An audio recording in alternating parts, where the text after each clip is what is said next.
Live from ABC 7, this is Eyewitness News. The man accused of causing a deadly crash was in court this morning.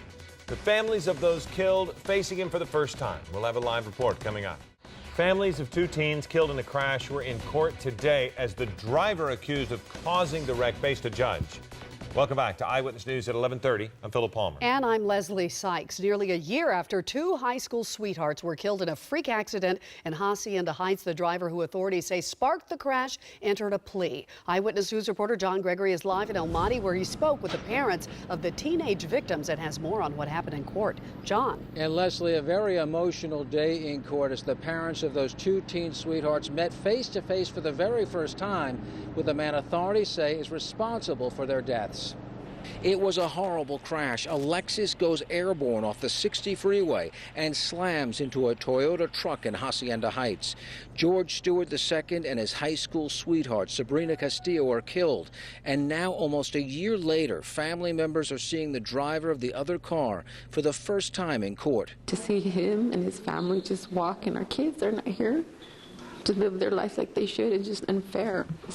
No cameras were allowed in the courtroom where Key J. Kim pleaded not guilty to 2 counts of misdemeanor vehicular manslaughter. I'm sorry. Outside of court, he and his attorney expressed their sorrow over what happened. Mr. Kim is terribly sorry for the tragedy that the Castillo and Stewart families have suffered. Defense attorney Louis Shapiro says Kim's vehicle was defective and accelerated uncontrollably, causing the crash. We all want the truth to come out. This is going to be a third-party culpability case, and Toyota and Lexus, we plan on them being brought in and for the right outcome to happen for everybody. Toyota has made it clear it is working with investigators. Family members don't believe the car was to blame. There was no indication within the data that that's the case.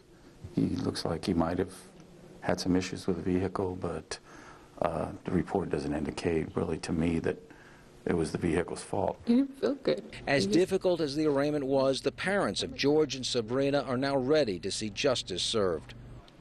And while Kim did plead not guilty to the charges, the judge still required him to post bail at $50,000. The judge also required him to turn in his California driver's license. He will be back in court on November 3rd. From El Monte, John Gregory, ABC 7 Eyewitness News.